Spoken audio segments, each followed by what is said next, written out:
Remember the early release of the English version when this airline used to be called iFly? Yeah, me too. Nowadays, internationally, since it was the original Japanese name, we're calling it Go-You Airlines. I guess because we didn't want to pay royalties to iFly? Actually, that makes sense. Why give money to those communists? Thank you for flying Go-You Airlines. This is a human voice, so what's with the typewriter sound? Was that wallet just not that well tucked into Edgeworth's pocket? I can think of no other reason for it to just fall out like that. And conveniently into the grape juice, too. I was caught up in a murder that happened in an elevator. But how long am I going to let my past haunt me? As long as there's constant emergencies which require everyone in the building to use the stairs instead of the elevator. I am one of your flight attendants today, Rhoda Tenero. How many flight attendants do you know of actually introduce themselves by full name while announcing something? But someone was killed, right? I mean, what about the killer? Let me off! 9,000 feet in the sky? It was you, standing there, with fresh blood dripping off of the murder weapon. Surely you had to have checked the wallet and its contents while restraining Edgeworth, then maybe reevaluate what you saw? Maybe just a little bit? And don't say anything, I know, your name isn't Shirley, and it is never my intention to call you Shirley. Miss Tenero! Well, what is with all the yelling all of a sudden? You think that's bad? Wait until you get questioned by a future addition to the Write Anything agency. The MRZ on this passport is a very interesting one.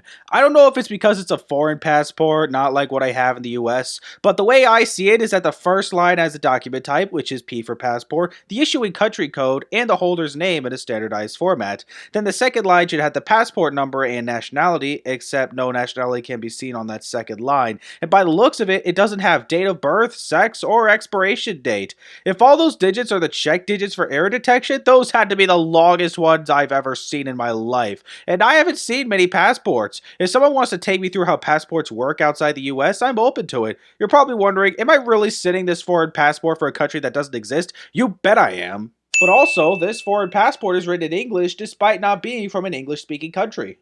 If I may direct your attention to the things strewn all over the floor. Ah! That's right, the floor is covered in bills and coinage. Not to mention credit cards. Furthermore, as you can see, there was no effort made by the killer to gather the money. Maybe he just didn't have time to after being discovered at the scene. I take no offense that you thought I was the killer. Oh yeah, you definitely don't look offended. Borginian speech. Miss Tenero, if you could please translate, I'd be much obliged. It sounds like Borginian, but I don't understand any of it. There's another attendant on this flight who... I said that he is giving the runabout!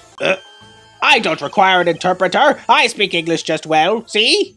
And yet here you were speaking Borginian not to the flight attendant who could speak your language. Also, Borginia is apparently a northern European country, yet his clothes and theme songs say Middle Eastern, and spoken language says Egyptian hieroglyphics. Insolvent! Yes, I am pretty sure that's how you say it in English. Well, I should hope I'm not monetarily bankrupt, but I don't think that's what you meant. Nor did you mean I dissolve in water. When you said that Mr. Edgeworth was giving me the runabout... I have to explain?! Yeah, you were the one that still wanted me arrested. This was probably the most fair thing to expect in the world. I was watching the movie and enjoying a fine glass of grape juice. You know, instead of wine, like most first-class passengers. Gotta please Daddy Takumi-sama. Can't go giving our passengers alcohol! It was 6:41 when we first saw Edgeworth restrained, meaning 45 minutes later we are checking the lounge. Those must have been the shortest 45 minutes ever. I won't rest until I've inspected every suspicious-looking nook and cranny. And I won't rest until I've sinned every instance this line appears. Mr. Hicks, if you're really dead, then please answer yes. I see she's over the trembling now, although a new symptom seems to have appeared. Hysteria, maybe? Hope he won't mind if I take a look at what's inside. And it seems that hysteria is only slightly spread to Edgeworth. Only slightly, though. At it again with such ancient-looking cell phones in 2019, and in a game released 2 years after the iPhone came out. Borginian speech. Borginian speech. Unforgivable! This is unforgivable! Why did the argument start in Borginian, but then the blog switch to English? Pick a language in which to argue and stick with it. According to optional dialogue, licensed to love, laugh, maim, and murder is a suspense, hard-boiled action, romance, horror, comedy movie. It seems like that's supposed to be listed as the genre in the Sky magazine to corroborate said dialogue, but no way could they possibly have fit all that on the page. Also, the last paragraph in the welcome section is a mess. The best I can make out is, meals will be served at the time show, but complimentary snacks and drinks and will be served. I want to say at any time or at your personal leisure or whatever separates the times complimentary snacks and drinks are served from the times meals are served. But what's with this sentence? Complimentary snacks and drinks and will be served? What the heck? Also, the major point in LeBlanc's argument is that the movie was late to start, and I can't help but find that a little strange. I've had plenty of experience flying in airplanes, and anytime in-flight entertainment was available, if I wanted to watch a movie while the aircraft is airborne, I'd just pick the movie I wanted to watch and it would start up no matter what time it was. I'm sure in-flight movies didn't always work this way, but not only is this game set in 2019, it came out in 2009. By that point, the way in-flight entertainment was provided was abso-positively not the same as it was at any earlier point in time. Mr. LeBlanc, you said this just now in your testimony. I even set my pocket watch to the destination time when I came on board. I know, I just presented the evidence to that statement. Well, we made a short stop at a transfer point. That's right, it was in that small Asian country, the Republic of Zhengfa. So small, in fact, that to this day, we still haven't found it on a map. In light of this information, it means you saw Mr. Hicks 3 hours prior at 3 a.m. Did LeBlanc not find it the least bit strange that it was apparently 3 hours after the murder when Edgeworth was restrained, or had he just stopped being attentive to the time by this point? Furthermore, when asked about when she discovered the body, Tenero said, well, it was a little after that patch of turbulence, so I would say around 6:15. Was there turbulence at 3 a.m., or was LeBlanc too preoccupied with the time to even think about any turbulence? What's with Cammy's outfit being unbuttoned compared to Rhoda's? Can we get an etiquette expert here to point out the obvious problem? What kind of business are you trying to attract dressed like that? Why did you go to the shop in the first place? I went there for a work-related matter. Work, you say? Yes, the upkeep of the shop is also one of my responsibilities. Why did you not say anything about that until now is what I want to know! Maybe because it wasn't important until then? An hour. Really, game? You'd have me believe an hour had passed? Because this piggy bank was left at the crime scene. This is the exact same logic we gathered just by finding the piggy bank near the body. No kidding, it's the exact same description. But we're not specifically talking about the piggy bank being the murder weapon anymore. We're talking about the possibility of it having been taken from the in-flight shop. This piggy bank must have fallen over from the turbulence and right through the glass. In that case, GoU Airlines should really reconsider how these piggy banks are displayed in their shops. That's a safety hazard. You should buy one and see how you like it. You won't regret it. Perhaps that's how things work on this flight, but in the real world, you try, then buy. In that case, why even sell suitcases during a flight? Whose genius idea was that? Just look at all the Captain Yugo heads painted there. Cute company mascot, isn't he? I'd only think so by seeing the piggy bank and the Yugo images in the Sky magazine, not in these particular suitcases. I really have no idea why the bigwigs decided to go with it. It's so bleh. I'd hate to see the other entries. What is so unusual about this suitcase? The game first wants me to note the fact that the suitcase that rolled didn't have stoppers in front of the wheels like the other one, but the thing I'm more concerned about is that there's grape juice residue on one of the wheels, which we only note later. But with that in mind, why is it just this one wheel that's covered in grape juice? There are 2 suitcase tracks staying near the elevator. Shouldn't at least 2 of these wheels be soaked in juice? Hope Springs Airport? Not a real airport. I guess even back when the game first came out, they didn't want to use LAX. Also, this flight time makes more sense in the Japanese version. It was from Borginia to Japan, flying for 12 hours. But to fly from Europe to Los Angeles with a layover in an Asian country, that means the plane would be flying east, taking 24 hours to arrive, and the Sky Magazine schedule was changed to reflect this new flight path in the English localization. And the arrival time still says 1 o'clock p.m. Pacific time. So if the in-flight clocks ran on Borginian time, 9 hours ahead of Pacific, that now makes it 14 hours after the body's discovery, because it would have been 9 p.m. on March 11th in Pacific time when Edgeworth stumbled onto the scene. What a huge wait after his investigation had been forced to stop. I never thought I'd see the day when a disciple of the House von Karma will become a criminal. Have you no shame? Did no one ever tell Franziska that her father killed Edgy's father? Also, does Franziska really believe this? She's known Edgeworth for most of her life, and I know personal connections are to be disregarded in an investigation, but she's got to have a little bit of doubt about this, right? Detective Gumshoe! Yes, sir! Tushno! Still impatient on Gumshoe, are you? It's kinda top secret, so she can't talk about it, even with me, sir.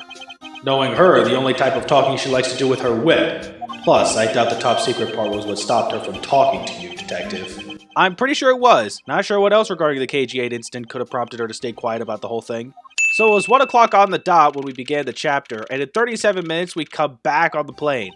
That felt a bit shorter. I am the prodigy prosecutor, Franziska von Karma, and I have a few questions for you. Ah, don't you dare, Captain. Getting friendly with another woman? What the heck is Cammy worried about? The captain is just going to answer questions. I really don't see the need for her to be like that. Now see here! Ah, sorry! I'm sorry! Paranoid Dumbshoe. Mr. LeBlanc, can you please take a look at this for me? Oh, it's a Burgundian cloth! And he doesn't sound at any point at all concerned about the fact that it stained with blood? Not even a little bit? This mark here, wouldn't you say that it looks suspiciously like tracks from 2 wheels? And yet, only 1 wheel in the suitcase was stained. The killer took the bag out from the display case before the turbulence by opening the lock on the display case door. And it was at that time that the glass pane in the door was broken. I think that's a perfectly reasonable line of reasoning, wouldn't you? No! You don't even explain how the glass broke and the shards landed outside the case! So I've been clearing things up with Franziska for 43 minutes? No! Bullcrap! Well, that is... how should I put this? It's hideous, said the prosecutor, who pondered being careful about how he speaks of the suitcase's design to the one who designed it. We weren't selling a single one, and they were just sitting there collecting dust. I felt so bad seeing them there day in and day out, so I decided to buy one for every flight I worked. Considering that each of these suitcases cost $1,200, that can't be good for the budget of someone on a flight attendant's pay. So it's just $1,200 flat on that receipt? No tax or anything? Going on these wild goose chases! Your disgrace is of uncommon name! Why does Franziska care so much about that? Edgeworth has evidently chosen to follow his own path. Is she still on that? Very clever. Pretending that your card was stolen, but in fact, you're just trying to hide it from us. In which case, just check the locker yourselves. Check her person. Check everywhere on that plane for this card. I swear, sometimes it feels like time is constantly speeding up as we're investigating. Wow, so this is the cargo hold, huh? It's so big! It didn't even look that big on the outside. It looked like a normal airliner to me, though off the top of my head, I can only name 5 airlines I've ever flown, those being Southwest, United, JetBlue, Delta, and American. Maybe those airlines are just not luxury enough for such a gigantic cargo hold. Holy suitcases, Mr. Edgeworth! It's like an all-you-can-use suitcase fair! Holy references, Batman! This game's stacked with them! Let's see here. $1,200?! I brought up the price before, but that's way more expensive than the average suitcase. Why do they make these things so pricey? But it's highly likely that the key card was stolen from Miss Tenero. It's highly likely? Is that possibility the best you can come up with? And you call yourself a disciple of my father? Not anymore, you grudge holder. You have left me no choice but to use strong force! You won't get past me! What just happened? Did he try to ram the guard and fall off the railing as a result? What is that guard made of? Forgive me, but I do believe I figured out what was the real cause of death. Suffocation and strangulation make no sense after what we just saw, and also after we just got done discussing the wounds. So I guess maybe the officer helped LeBlanc back up to the top of the stairs, but he's already within the vicinity of the cargo hold. Wait, he didn't want to just use the ropes to lower himself down to the floor? Look here! Do not go about touching my possessions without my permission! Why didn't the officer follow him down? Hey, Mr. Edgeworth, so the 10 million cents, is that euros or dollars? Actually, that's a good question. What is Burgundian currency anyway? I can't read this. What does it say? It says as plain as day, the cargo was put onto the plane in Europe. Maybe it's plain as day to you, but you're talking to a bunch of non-Burgundian speaking foreigners. Mr. LeBlanc. What do you want? Do you not know I am a busy man? I allow you 2 seconds for your answer. I think you allow more than 2 seconds, but that's just me. Yeah. From 3 to 4, I was, in the flight attendant's room all by my lonesome self. Yeah. And from 5 to 6, I was, in the flight attendant's room all by my lonesome self. All I asked was what you did from 3 to 6, yet you only answered at 2 separate 1-hour intervals with 1 missing in between. I would have been able to spot the contradiction either way, but still, if you had to omit an hour interval, actually you'd still be screwed. But you want to know something? Miss Rhoda actually kind of lied. I have absolutely no interest in people who can't appreciate my sense of design. Ouch, not like Edgeworth gives a crap. So we're supposed to believe we've been debating the matter with Meal for 37 minutes? I don't think so. This has got to be the victim's cell phone. Just whose locker is this, sir? First off, the owner's name is right on the locker itself. Second, Tenero checked this locker earlier and found her keycard was missing, but she didn't see the cell phone that was in there. And we come back to the cargo hold 16 minutes later. Bullcrap. This cell phone. Can it take pictures? Mr. Edgeworth, I can't believe you don't know about this kind of basic stuff, sir. I can't believe you do, considering your budget. Also, it's little wonder Edgeworth doesn't know about this. His technology is older than the iPhone. It looks like our killer isn't very familiar with electronics. This phone still rang what I called it, meaning that only the LCD screens are broken. Okay, fine. Maybe Meal didn't know before Francisca tried calling Hicks' cell phone, but now that the phone rang, it's kind of pointless to try to still say the phone's completely busted. One cluster of boxes is written in Borginian. It says, Borginian. it is cloth in English. The spoken form looks way different than what's actually written on the boxes themselves. That looks more like Middle Eastern script, something like Arabic or Hebrew, which is read from right to left instead of left to right like most languages.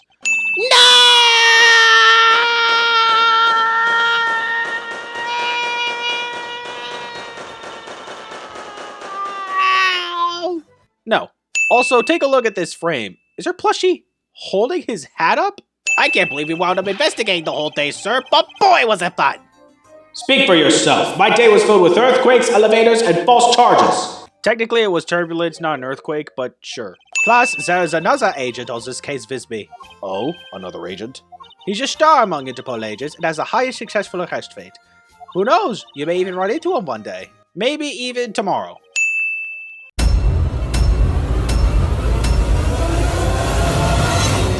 Eject! I'm trying!